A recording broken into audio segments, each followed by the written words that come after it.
สบายดีทุกคนยินดีต้อนรับทุกคนเข้าสู่ซ่องมาลิมีโซแซนแนลมื้อนี้พวกเราจะมาเฮ็ดคลิป Q&A เนาะก็แต่คือว่าตอบคำถามเนาะเราจะมาสัมภาษณ์นางไก่ตอกหรือว่านางไก่แก้วนั่นเองเนาะว่าความรู้สึกของเราเป็นแนวใดหลังจากที่พักแรงไปแล้วเนาะพร้อมแล้วบ่พร้อมคำถามที่1อยากถามว่าเจ้าซื้อหยังนักป่า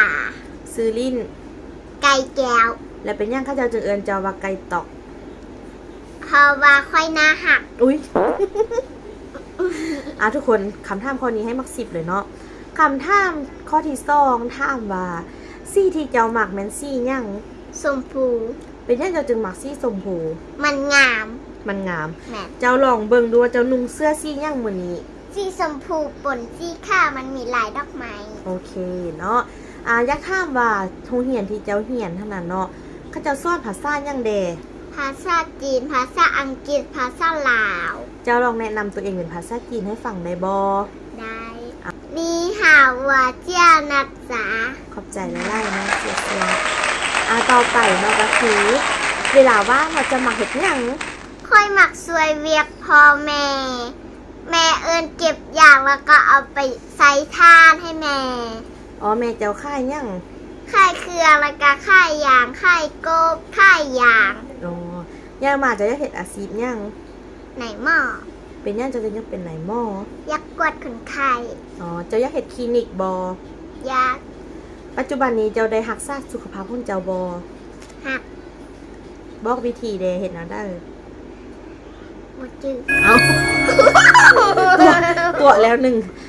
ออกกำลังกายไม่ยังกะเว้ามาแม่ค่อยมักแลนออกเหงื่อแล้วก็มักเล่นน้ำเอื้อยน้ำอายแล้วก็มักเล่นน้ำยาบ้านมือไปน้ำบ้างแล้วก็ได้เล่นน้ำพ่อเท่าแม่เท่าแล้วก็ได้ไปซื้อขนมกินแล้วก็ไปห้าน้องแดงโอเคเนาะจะอยากบอกยังกับอันผู้ที่กำลังเข้ามาเบิ่งนี่มาลิมีโซเซนแนลบอกเขาจะเห็นยังบอกเขาจะกดติดตามให้มันให้มันได้ล้านวิวด้วยทุกคน เอาเนาะในสุดท้ายนี้เราอยากถามยังพิธีกรบอยากถามคำถามยังกับค่อยบอยากถามว่าซื้อแทนจะซื้อยังซื้อค่อยซื้อมะลิซื้อลิ้นบ่มีมีแต่ซื้อเดียวตีเจ้ามีแต่ซื้อเดียวไงน้อยมาเราเจ้ายักเป็นอาชีพน้อยมาค่อยยักเป็นน้อยมาว่าน้อยมาค่อยยักเป็นว่าเรื่องหัวหน้าแก๊งน้อยมานะว่าเรื่องเอาไหมไงตืมน้อยนึงจะจีเป็นอย่างไงตืมน้อยนึงนะค่อยยักเป็นยูทูบเบอร์โอเคคำถามที่1ทุกคนให้มัก10เลยนะเจ้าคำถามที่2โรงเรียนเจ้าอยู่โรงเรียนอย่างโรงเรียนค่อยอยู่เรียนภาษาโดยเราเจ้าอยู่ปออย่างค่อยอยู่ป.5 ก.ไก่แล้วก็เจ้ามีหมู่จักคนค่อยมีหมู่อยู่หลายคนแต่หมู่ที่ค่อยสนิทมีประมาณ5คนโดยแล้วในครูเจ้าซื้ออย่างแต่ละวิชาในครูค่อยน่ะในครูผู้ที่1เนาะเอามัธยมหรือเอาประถมมัธยมเอามัธยม